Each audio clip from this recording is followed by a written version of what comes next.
Thank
Going, everybody. Bryan Alvarez here on Wrestling Observer Live. We are here every day, Monday through Friday, noon Pacific, 3 Eastern, Sundays, 3 Pacific, 6 Eastern. It is Friday on this program.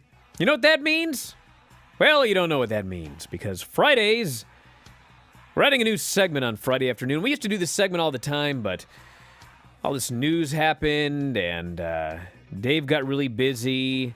But now, starting today, Dave Meltzer returns Fridays. Second segment of the show, Dave's going to be on. We'll talk about the top stories in the newest edition of the Wrestling Observer newsletter and more. And then, yes, as promised a couple of days ago, Montezi will join us for the final segment of the show. So, two big guests on the show today. And we might be having two big guests on the show going forward every Friday. So, that's going to be the plan from this point forward. In the meantime, we have a lot of news, including Dynamite ratings, Michael Elgin suing Impact, NXT Stand and Deliver, taking place on April 2nd, in case you want to watch a full NXT show and then a full first night of WrestleMania on the same day. I'll tell you about that. Keith Lee talks Bearcat. And yes, got some thoughts on the Vince McMahon interview on the Pat McAfee show. Did you guys see it? I think the number one thing I heard from people was how much better Vince looked here than he does on television, and how humanizing the interview was. I thought it was a very, very good interview. Of course, it's a Vince McMahon interview, so there's going to be some controversial things here and there, but I thought he was on top of his game in terms of being Vince McMahon on an interview. So there was a small angle. Basically, he challenged Pat McAfee to have a match at WrestleMania and said he would find a fitting opponent for him. The internal WWE lineups for WrestleMania had listed Vince McMahon versus Pat McAfee, but I don't think we're going to see a full Vince McMahon match versus Pat McAfee, but we'll see what they do with this angle. And the rest was just an hour and a half of Vince doing his, as they claim, first live interview in 15 years. So if you haven't seen it, check it out on the Pat McAfee Show. We can talk about that today and so much more. So stick around. Back in a moment, everybody. Observer Live.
Back in the show, Bryan Alvarez here, Wrestling Observer Live. Mike Sempervive, also of WrestlingObserver.com. I'm going to get into the news here in a moment, but I have to do a quick PSA and Cameo plug.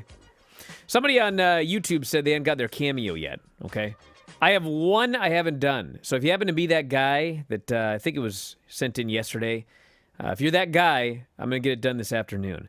If you're not that guy, I've been told that for whatever reason, some people have requested a Cameo, and then Cameo never alerted them when it was done, but it's been done forever. So if you requested a Cameo and you haven't got it, go to Cameo because it may be up there. Apparently, some people, I don't know if it's a notification setting or whatever, but there's only one I haven't done yet. Hopefully by the time this show's over, there's multiple I haven't done yet, right? Only $35. I wish you happy birthday, bury your friends, give you a pep talk, talk to one bloke. Anyway. Give me a pep talk. Hey, $35, dude. That's all it takes. Those ones are hard, by the way. It's much easier when people want me to do a burial. I blast those things out. I bet. What's the turnaround time on these supposed to be for you? From the time you get it to the time you get this thing out there? I think the average, like they tell you it's supposed to be done in like 3 or 4 days, but I get most of them done like in a few hours, unless I'm away. Or the one I haven't done yet, this guy wants me to review some fight scene from some show, and there's like, I gotta find this thing. That's part of the problem. Like, if your fight scene is not easily accessible or you know, something I can find on YouTube or long, I mean, bro, it's $35, so I may just say, brother, I'm sorry, I'm not doing this Cameo. So, like, I don't want you to make my life easy, but don't make my life hard for $35. Got it? How many have you turned down so far? I've turned down one. Really? Yeah, because somebody wanted me to bury a public figure, and it was designed clearly to just try and stir up trouble, and I was like, I ain't doing this. Sorry. Nobody's offered you anything for. But I did do a happy color. birthday for Bruce Pritchard. Oh, Jesus. I had fun with that one. I wished him a happy birthday. I hope he does have a happy birthday. I got nothing personal against the guy. Something tells me if they read this on air, you'll be hearing back about shows it. Shows are surely lame, but. Oh. And then I was watching the Vince interview yesterday, and Vince is, you know, he's talking about how he says he doesn't listen to the positives or the negatives. He doesn't want to hear praise, and if he's not going to hear praise, he doesn't want to hear the negative either. So he doesn't listen to the negative or the positive, he says. And he goes, I don't listen to anything these you know, everyone on the internet, people hold grudges, and I don't listen to any of it. And listen, I'm not saying the guy's wrong, and I'm not saying he needs to listen to me, of course. But you know, I do not read my mentions on Twitter because those are like the bottom of the barrel. And I rarely go on the YouTube chat for this show because, but I do, like the Twitch homies that they pay, you know, I forget what it is, $4.99 a month or whatever, or the people that pay $12.99 a month and post on our board. I do read that stuff. And, you know, some of it's positive and some of it is negative.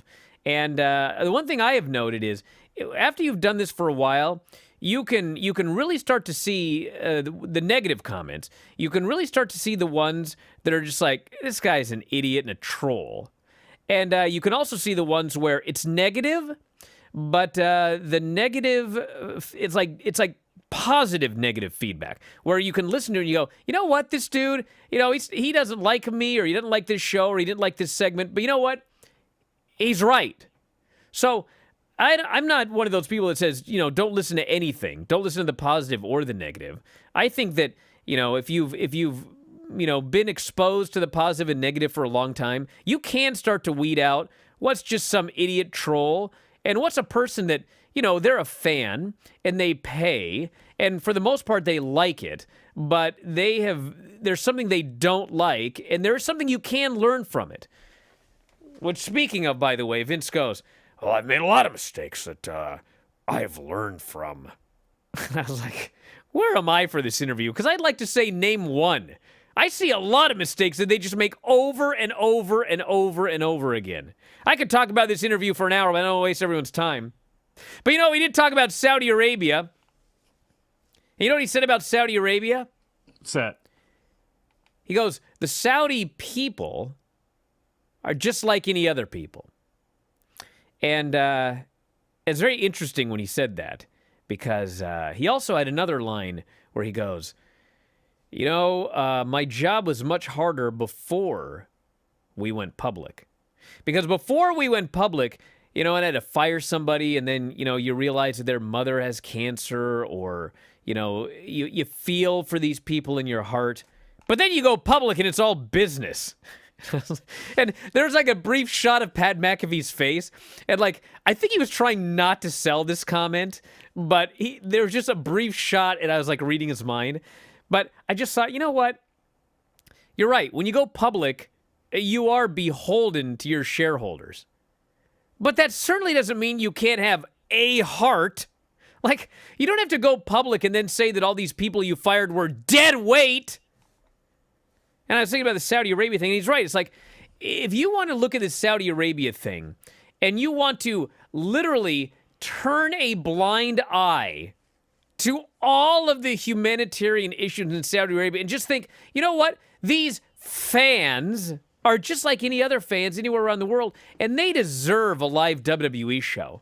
I mean, you can do that, and that's clearly what this guy is doing. He has a way of, we are doing business with a really scummy government. But you know what? Those fans deserve a show. That's the way he looks at it. These fans deserve a show. And he looks at, all these, all the dead weight he fired, and Triple H, who's his son-in-law. But it's you got to look at family like it's, like you're running a business. These family members are just like employees, which, or independent contractors or whatever. So it's a very fascinating psychological look at Vince McMahon. I realize that I'm saying a lot of things here, and it sounds like he came off as totally scummy, but he actually came off as I don't want to say he came off as a guy. He came off as a guy who runs a business, but he just happens to turn a blind eye to a lot of things, and, anyway. Did you watch it? I haven't yet. I've heard the Jericho Keith Lee one. I haven't heard McAfee and Vince yet, but nothing that's come out of this is any surprise whatsoever. Doesn't seem to be, at least. Seems like he's Vince McMahon. And do you blame him? I mean, it sounds like Vince is being Vince and telling the truth. Would you want him any other way? Would you want a promoter and a guy who certainly has done his, level of things over the years, and, his sliding scale of morals? I mean, he's telling the truth. He's telling the truth better than any other businessman here in America would be doing it. You're all just numbers. That's all you are. If you work for me, that's all you are. And yeah, maybe before it was a little bit more difficult, because now you have that whole thing that everybody else hides behind. Everybody hides behind the shareholders. We're beholden to the shareholders. See, this is about their money, and we need their money to fund our money. That way we give you jobs, so sometimes we have to make these hard, callous decisions, and come on. I mean, there does not seem to be anything revelatory in this whatsoever, other than maybe people for the first time are hearing this stuff about Vince. I saw some reactions where it was Vince doesn't listen to anything online. That's a surprise to anybody. His circle is closed. That's a surprise to anybody. That's the biggest sin in all of this, if you're a wrestling fan, is that he's done things the way he's done them for years and kept his circle tight. And it's been beneficial in a lot of ways. But you'll hear it with Keith Lee and Chris Jericho, and you've heard it many times. People are scared to death to even approach Vince now with anything, because that's how fearful they are of their jobs. That's how tearing up scripts, things changing on the fly minutes before a show, things changing after the show goes on, all this stuff, and just the way that he is. I mean, again, no surprise for any of this, and I guess if it is new to you, then, welcome to the world of Vince McMahon. Okay, do a break. Back with Dave. We'll talk about the new Observer newsletter up on the site right now. Back in a moment, Observer Live.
Back in the show, Bryan Alvarez here, Wrestling Observer Live. Mike Sempervive, Dave Meltzer back here on the show.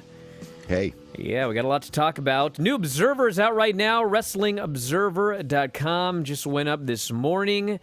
Obviously, you can get a hard copy as well, but the easiest way, WrestlingObserver.com, you can sign up today, get the newsletter, as well as all of our podcasts. Every single podcast we do. 13,000 archive podcasts, 13,000.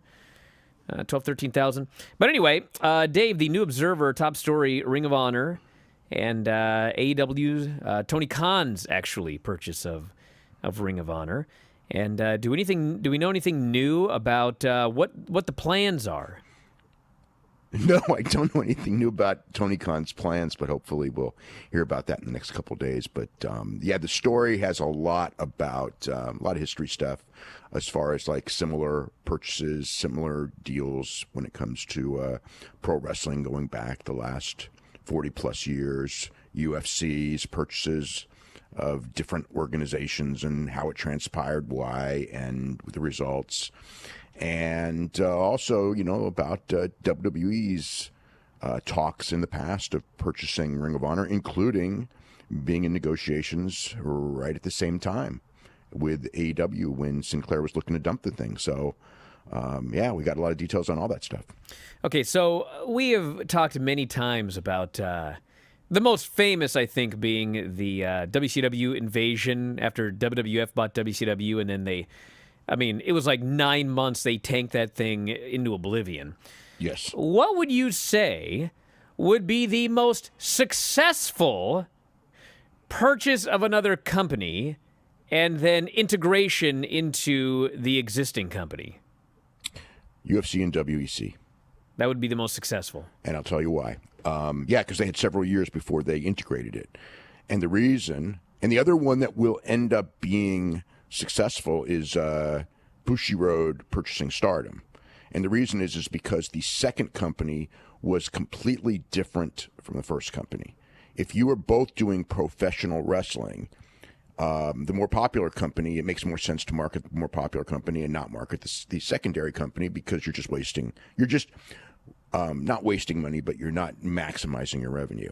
But if you are doing two completely separate types of wrestling, like in the case of New Japan Stardom, one is doing men's wrestling, one is doing women's wrestling. It's not like Julia, biggest star of Stardom. It's not like she could go to New Japan and be more valuable in New Japan, so therefore, you're going to strip the smaller company to build the bigger company. With WEC, the key part of WEC, and this was Joe Silva's idea, was if we just do a league just like UFC, it's just going to be a secondary league, and it's not going to have any identity, and it won't succeed. So what we're going to do, at the time, UFC did no fighters under 155, so Joe Silva decided to build it around Uriah Faber and actually Miguel Perez. Torres. Miguel Torres, I'm sorry, yeah, my brain doesn't work sometimes. Miguel Torres, and later Dominic Cruz became a big star, but the whole idea, and Aldo as well, but the idea is that we are going to present guys that are the best in the world, just not at something UFC is presenting. And it worked until it got so popular that it ended up being merged back into UFC anyway, and it just strengthened UFC itself, which by the time that merger came, that was the right thing to do, because at that point, those two weight classes could draw a lot more money with the UFC name than they could with the WEC name, and at that point, it's made all the sense in the world to put them in UFC. So that's the model. If you have a completely different product of people who the top stars in the smaller company could not go to the bigger company and make more money with the bigger company, then that situation works. But if they can, inherently, what's going to happen is that the top stars are going to be moved, the smaller company is going to be not draw, and eventually it'll go away. While there's plenty of footage from Ring of Honor, both before and after HDNet, as well as, everything that AEW has put together so far, would it still behoove them to look around and try to pick up other properties? There's been rumors about other possible promotions that they could maybe accumulate the libraries of. Shimmer is the most glowing example of one that is untouched by really anybody right now. I know it's on High Spots, but there's no affiliation with anybody. It doesn't seem like that would prevent that. Is that something that they should look to do, or do you think Ring of Honor and AEW, just looking at that, may be enough for the time being, and just getting that straight where they want it to be, is that enough? It's nothing's ever enough and nothing's ever too little. It depends on when. But to me, the two libraries that they could get would be the most valuable. The one that would be the most value would be the ECW House Show Library, which is 404 house shows of ECW, which WWE doesn't own. It's basically every house show from 1994 until the company folded. So you're talking about 7+ years. It's basically 7 years of house shows with all kinds of big names. So I think that's a real valuable library, for both AEW or WWE, since they're both looking to, looking to get footage. But for AEW, I think that would be good. And Tony Khan's an UFC, Ring of Honor fan, and also maybe the St. Louis library, but that's only a couple of years, and Anthem owns that right now. So, I think that's so far back, though. Now we're talking, over 40 years, and I don't know how much value that would have today, although there's lots of big names on it. But the ECW one, I think that there's absolutely value to, even though it's many, many years ago, but I think that one would be a valuable pickup for either WWE and especially for AEW. You have a big story in the New Observer about the whole situation with Cain Velasquez, including a lot of comments from other fighters and wrestlers, not the least of which is Ronda Rousey writing, "I would have done the same thing if not worse." So what is the latest on Cain Velasquez and his charges, and have you heard anything from anybody that, lawyers, etc., that have speculated about what we're looking at here? I've heard from lawyers, but nothing substantial or anything like that. As far as, if he goes to a jury trial, I think that there will be a lot of sympathy, and I cannot imagine him getting 20 years in prison, which is the minimum for a conviction for what he's being charged with. And that sounds unduly harsh.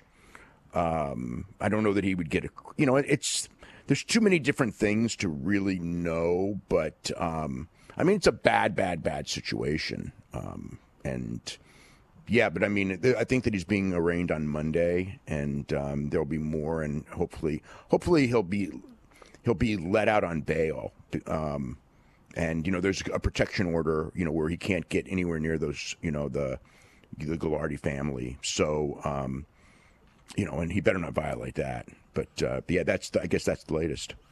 Dana White to Barstool Sports said, "I obviously feel sorry for him and his family. It's a horrible thing. I don't know enough details to speak on it, but from what I've heard, we all say we do it if it ever happened to us, and Cain did it."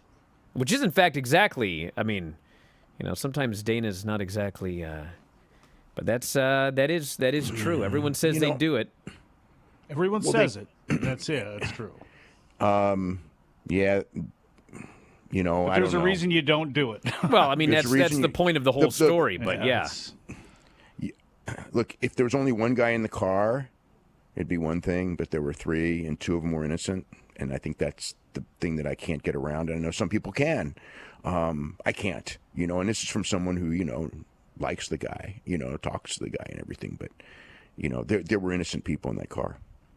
Got a lot of details on, you've just known him forever. I don't know him well, but I know him. Yeah, if he's at a wrestling show, we'll talk. He always brings his family to to shows, and he's a super nice guy. Kind of not very outgoing or anything, but very certainly very not nice. Outgoing. I think we can all agree on that. No, that's why he didn't fit well with WWE, is because he's not really outgoing. He internalizes and and everything, but he's a smart guy, and he's obviously It's a shame about his fighting career because if it was not for the injuries, he'd be, probably the greatest heavyweight fighter of all time. But, the injuries happened. We got about 30 seconds here, but when he did wrestling, when he went to Mexico, he wore a mask. And it was like, you got Cain Velasquez. What's this guy got a mask on for? But sometimes I think he loves lucha libre. Well, not only that, but I think like a guy with his personality, I think he might actually do way better with a mask on. Yeah. Because like he can like not be himself and just go out there and be bombastic. Whereas if he doesn't have the mask, maybe he would be self-conscious about everything. I don't know, but that's what I thought when he. Well, I would say this, having seen all but one of his pro wrestling matches. He was much better with the mask than without it, but that was because when he was with the mask, he was out there doing lucha libre, and when he was out the mask, they wanted him to do whatever he did in Saudi Arabia, which was essentially nothing. Yeah. Well, listen, the new Observer is available on the front page of WrestlingObserver.com. And in addition to that, I think we got over 1,000 Observers that we have in the archives. And why don't you throw out the address if people happen to want a paper copy? Okay, if you want it, it's P.O. Box 1228, Campbell, California, 95009. But the best way to do it is just go to the Observer, the daily update in the Observer, and there's details exactly how to subscribe if you do want a paper copy. That's right. And the online service, WrestlingObserver.com, you not only get the newsletters, but all of our podcasts. So if you love Wrestling Observer Radio, Wrestling Observer Live, Bryan and Vinny, all of them, all of the new shows and 13,000 archives. So we're going to head to a break. Back in a moment with Montezi, Wrestling Observer Live.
Back in the show, Bryan Alvarez here, Wrestling Observer Live. Mike Sempervive, also of WrestlingObserver.com.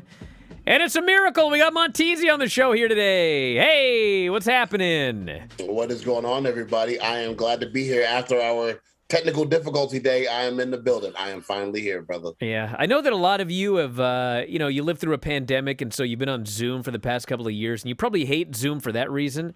I just hate Zoom because I'm old. I don't know how to use this stupid thing. I'm using my wife's account. There's probably a picture of a whale that Montezi is looking at right now.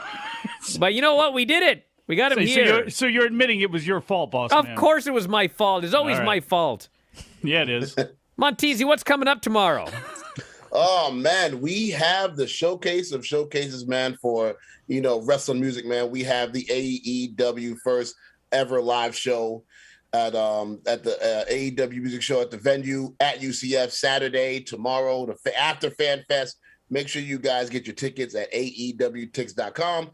I'm performing. Mikey Ruckus, the AEW producer extraordinaire, all the music you hear each and every week on Dynamite, AEW, things of that nature. He is performing, and Mr. Wrestle and Flow Josiah Williams is on the card performing too. You know, it's going to sound like the usual, paid by Tony Khan, but I like the AEW music. I back in the day in WWF, when it was Jim Johnson, so much great music, and like every song was different, and every song, Ted DiBiase's music, Shawn Michaels' music. I mean, you could go on and on for like forever about all these great themes. And no offense to whoever's doing it in the last few years. Maybe I do mean some offense here, but they all sound the same. I'm like, there's nothing special about them. When I was a kid, I always wanted to buy the albums to get the songs. Now it's like, who cares? But the way I like about the AEW music is it is like all of the songs are different, and I think that they do a great job. So that'll be fun tomorrow. So what's going to be performed? Oh man, so Josiah is going to be performing. I believe his Serena Deeb's theme he made. His song he made for Sean Spears, and I'll be performing a couple songs from my set, but I'll also be performing Sammy Guevara's theme, which I made. So make sure you guys come in and see that. Once again, AEWTix.com to get your tickets. And also, Mikey Ruckus will be performing Adam Cole, Thunder Rosa, all those themes, man, that you guys really love. So we're going to have a good time tomorrow. There's going to be a lot of hits performed tomorrow in the wrestling world. So. Now, Mike's got a question, but I got to do a follow-up here. So whose music have you produced? Wow. Where to begin? I'll make it quick. Big Swole before she left AEW. I've made Swerve's previous music that wasn't Shaka Khan's music, the opposite side of his music. I've made music for Shane Taylor. I just did Dragon Lee's out in Mexico.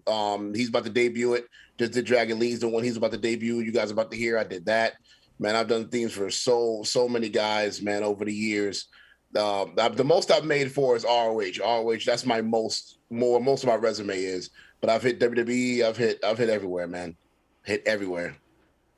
I'm so old. I never thought I'd have to ask this question, but I don't know how old you are. So it's like, are you somebody that loved hip-hop and got involved in wrestling because of hip-hop, or are you just like a music fan that loved wrestling that, I just wanted to put their musical skills to it? It's crazy how hip-hop, it really, the best themes for pro wrestling, a lot of them are hip-hop themes or bass themes and that.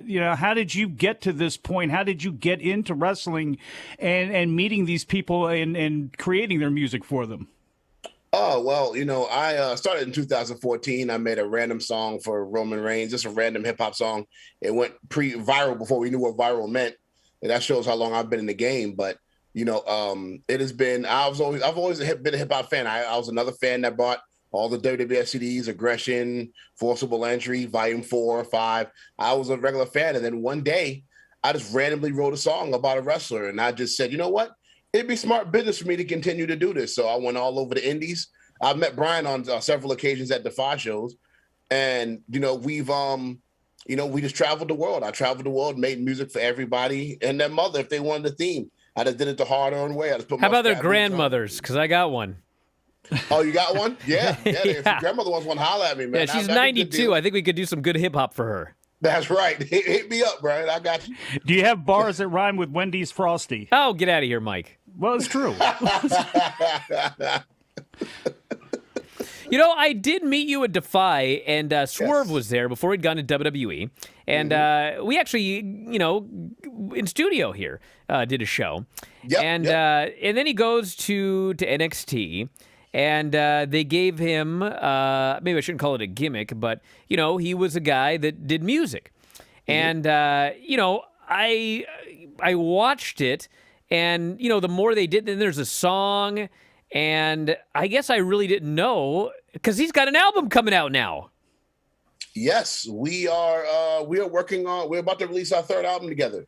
So how far back does this go? I mean, has this been something that he's been doing forever, and I just never knew about it till he went to NXT? Or, yes, am I that out to lunch here?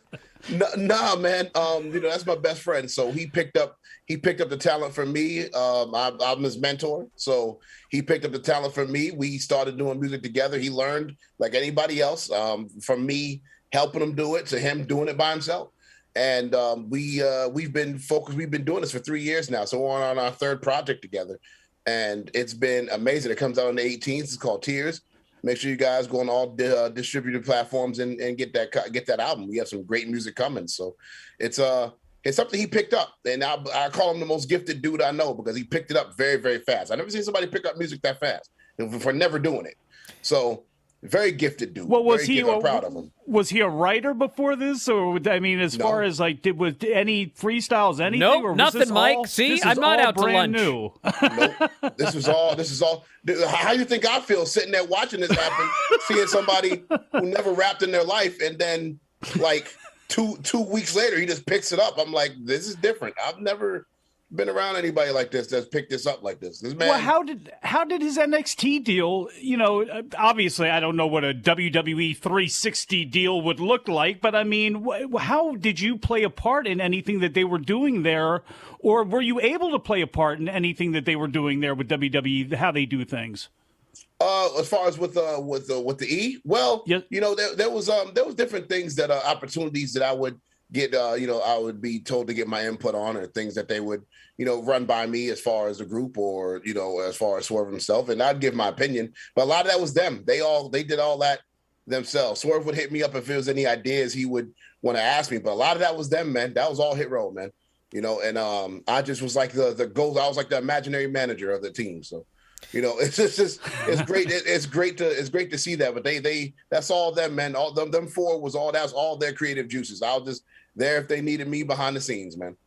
The last Defy show that I went to was January, and Swerve appeared. He made a surprise appearance at the end of the show, and I did not know that he was going to AEW at the time. But as soon as I saw this graphic for the first ever AEW music live show, the venue at UFC or UCF, I knew immediately this guy was going to AEW. And next thing you know, he's signed. So now, hey, maybe you don't have to be his invisible manager anymore. I don't. It's different, man. I don't know. I'm not really the Paul Heyman type. But what I will say is that musically, and this will not be the last that you see of me or him musically. And now that we have creative freedom, now it's we're able to have fun with our music and be able to really promote it to all the platforms and be able to have fun with it, including our podcast as well. So I'm excited about that. Obviously you got the show coming up tomorrow, but like looking into the future just a little bit, coming up WrestleMania weekend, while A-Mania's coming back, AJ Gray's got For the Culture event coming back. Do you have any plans as it stands right now for things coming up on WrestleMania weekend? Oh, yeah. If you just said what you just said and read between the lines, I think you just answered a lot of the same questions, brother. There's a lot of stuff. There's a lot of stuff happening, man. WrestleMania weekend. I will be in the building. I will be around, and I look forward to that week. There's a lot of stuff happening. If you guys are there or around, you guys will see me, man. I'll be there, and there's a lot of festivities that me personally I will be a part of. Definitely, I'm showing up. Tell everybody about the podcast.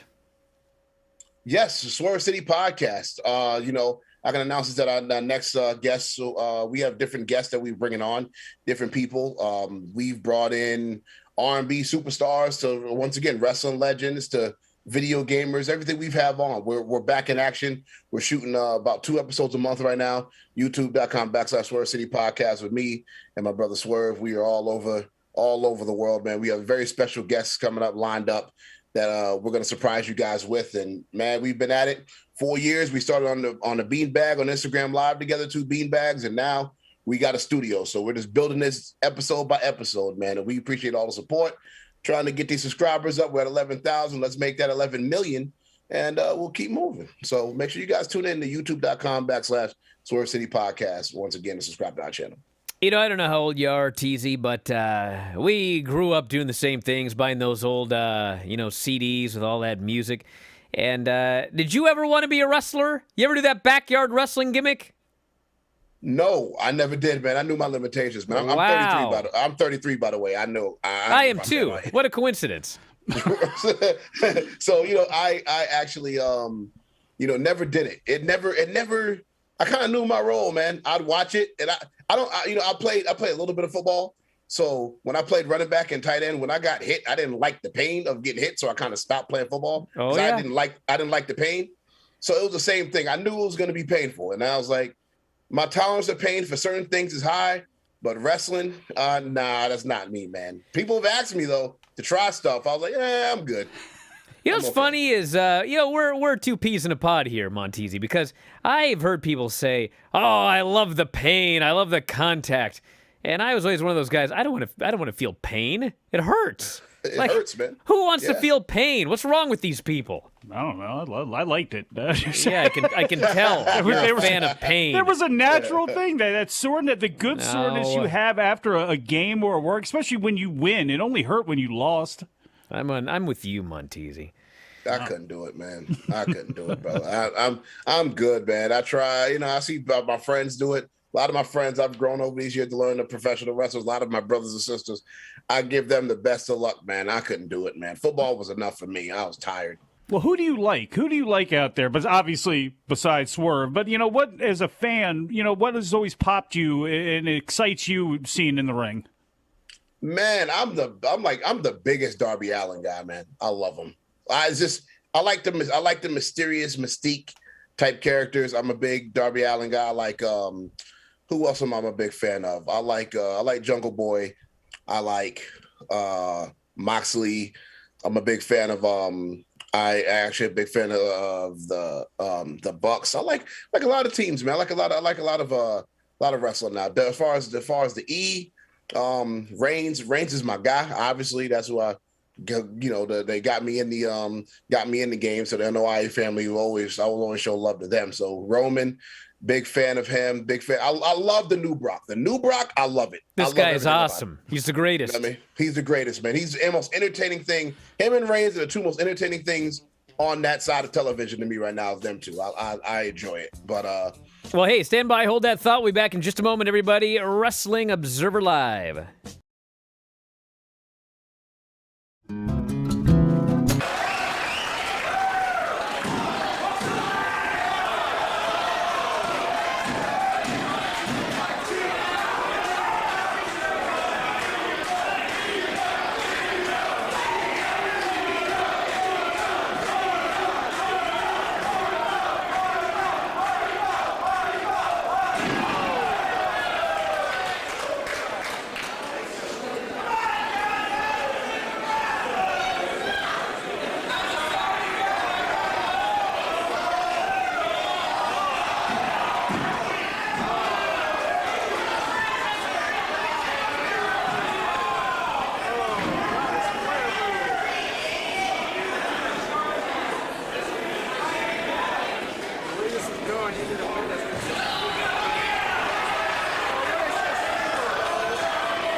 Back in the show, Bryan Alvarez here, Wrestling Observer Live. Mike Sempervive, also of WrestlingObserver.com.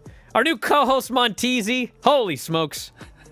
We could talk for years based on the last commercial break. But anyway, we got a lot of stuff coming up. So let's get some plugs in, and then we'll do another show at another time. But what's coming up tomorrow? Tomorrow, man, the first ever AEW show, live show. It is going down at the UCF venue. You know, we have Josiah Williams on the card. We have myself on the card. And we have Mikey Ruckus on the card performing the first AEW live show. There's going to be a lot of special guests. I can't even name. I'm bringing in a lot of special celebrities that I can't name, and they're not even wrestlers. I'm bringing in a whole slew of people. So you make sure you guys come to the show, AEWTix.com. Get your tickets. It's only $20. You spend $20 on $20? That's less than one of my cameos. I'm saying, what are you all waiting for? Come out, get the tickets. We're going to have a great show. Come say what's up to me, Josiah. We're all going to be together hanging out anyway. So come out, say what's up to us. There's going to be a great live show.